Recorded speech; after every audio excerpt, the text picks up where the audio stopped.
మరో 24 గంటల్లో అండమాన్లోకి రుతుపవనాలు ప్రవేశించే అవకాశం ఉంటుందని ఐఎండీ అంచనా వేస్తోంది. ఇప్పటికే రుతుపవన మేఘాలు అండమాన్ మొత్తాన్ని కమ్ముకున్నటువంటి పరిస్థితులు కనిపిస్తున్నాయి. ఆ ఫోర్కాస్ట్ ఏ విధంగా ఉందో తెలుసుకుందాం. మనతో పాటు విశాఖ వాతావరణ కేంద్రం ముఖ్యాధికారి జగన్నాథ్ కుమార్ ఉన్నారు, అందుబాటులో మాట్లాడదాం. సార్, రుతుపవనాలు అండమాన్కి ముందుగా వచ్చినట్టే భావించవచ్చా? అక్కడ వాతావరణ పరిస్థితులు ఎలా ఉన్నాయి? కేరళకు ఆ తర్వాత మనకు రావడానికి ఎంత సమయం పడుతుంది? సాధారణ తారీఖు 3వ వారంలో ఉంటుంది అండమాన్ నికోబార్ ఐలాండ్స్కి రుతుపవనాలు చేరటానికి. ఇంచుమించు ఆ తారీఖు దరిదాపుల్లోనే చేరుతుంది. రాబోయే 24 గంటల్లో దక్షిణ బంగాళాఖాతం, అండమాన్ సముద్రం, అండమాన్ నికోబార్ దీవుల సమీపానికి రుతుపవనాల యొక్క ఆగమనం చేరుకునే అవకాశం కనిపిస్తుంది. ఇప్పుడు ప్రస్తుతానికి నిన్న నైరుతి బంగాళాఖాతం, దానికి ఆనుకుని ఉన్న పశ్చిమ మధ్య బంగాళాఖాతంలో ఉన్న సుస్పష్ట అల్పపీడనం ఈరోజు అదే ప్రాంతంలో సుస్పష్ట అల్పపీడనంగానే కొనసాగుతుంది. దీనికి అనుబంధంగా ఉపరితల ఆవర్తనం 5.8 కిలోమీటర్ల ఎత్తు వరకు ఉంది. కానీ అది నైరుతి దిశకు వంగి ఉన్నది, అంటే మాన్సూనల్ క్యారెక్టరిస్టిక్స్ వస్తున్నాయి.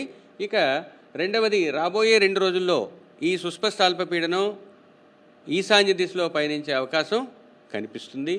ఇక రాష్ట్రంలో ప్రస్తుతానికి ఉన్న సంవహన పరిస్థితుల వల్ల రాష్ట్రంలో ముఖ్యంగా కోస్తా జిల్లాల్లోనూ రాయలసీమలోనూ రాబోయే 5 రోజులు చెదురుముదురుగా తేలికపాటి నుంచి మోస్తరు వర్షాలు పడే అవకాశం ఉంది. ముఖ్యంగా ఉరుములు మెరుపులతో కూడిన వాతావరణం 1-2 చోట్ల కనిపించే అవకాశం ఉంది. ఈదురుగాలులు 40 నుంచి 50 కిలోమీటర్ల వేగంతో 1-2 చోట్ల వీచే అవకాశం ఉండడంతో పాటు గరిష్ట ఉష్ణోగ్రతల్లో పెద్దగా మార్పు రాబోయే 3 రోజులు కోస్తా జిల్లాలపై కనిపించట్లేదు. 4వ రోజు తర్వాత గరిష్ట ఉష్ణోగ్రతల్లో స్వల్పమైన మార్పు కనిపించి, పెరుగుదల కనిపించి, తదుపరి క్రమేపీ 2 నుంచి 3 డిగ్రీల గరిష్ట ఉష్ణోగ్రత పెరిగే అవకాశం కనిపిస్తుంది. రాయలసీమలో ఈ 2 రోజులు గరిష్ట ఉష్ణోగ్రతలు 40 డిగ్రీలు లేదా అంతకన్నా ఎక్కువ ఉండే అవకాశం ఉంది. 3వ రోజు తర్వాత రాయలసీమలో గరిష్ట ఉష్ణోగ్రతల్లో చెప్పుకోదగ్గ మార్పు కనిపించట్లేదు. ఇక గడిచిన 24 గంటల్లో రాష్ట్రంలో ముఖ్యంగా కర్నూలు జిల్లాలోని కర్నూలులో 42.4 డిగ్రీల గరిష్ట ఉష్ణోగ్రత నమోదైంది. ఇక కోస్తా జిల్లాల్లో జంగమహేశ్వరపురంలో 40.5 డిగ్రీల గరిష్ట ఉష్ణోగ్రత నమోదైంది. అల్లూరు సీతారామరాజు పాడేరులోని గడిచిన 24 గంటల్లో 16.4 మిల్లీమీటర్ల వర్షపాతం నమోదైంది. 1-2 చోట్ల తేలికపాటి నుంచి మోస్తరు జల్లులు నమోదయ్యాయి. రుతుపవనాల విస్తరణకు అంత అనుకూలమైనటువంటి వాతావరణం ఉందనే అంచనాలే ఉన్నాయి. దీన్ని 2 విధాలుగా చూడాలి. ఒకటి, రాష్ట్రానికి చేరటం అనేది ఒకటి. దీనికి ముందుగా అండమాన్ చేరుకోవటం, అండమాన్ చేరుకున్న కొన్ని రోజుల తర్వాత కేరళ తీరాన్ని, తదుపరి ఉత్తర గమనం ద్వారా భారతదేశంలో మిగతా భాగాలకు చేరుతుంది.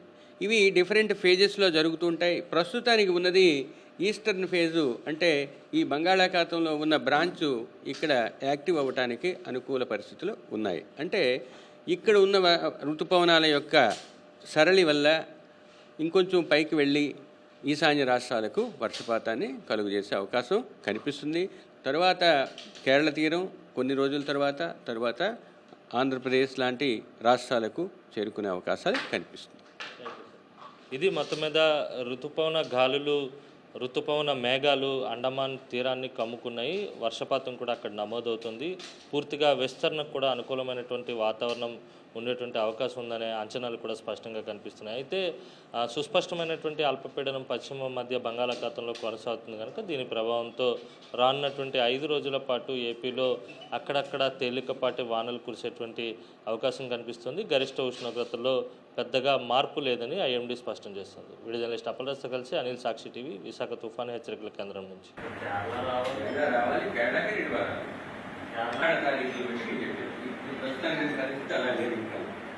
కాదు, కేరళకి వస్తాయి మన రాష్ట్రానికి రావడానికి కేరళలో కూడా యాక్చువల్లీ ఆ 14 ప్రాంతాల్లో 14 ప్లేస్ ఉన్నాయి.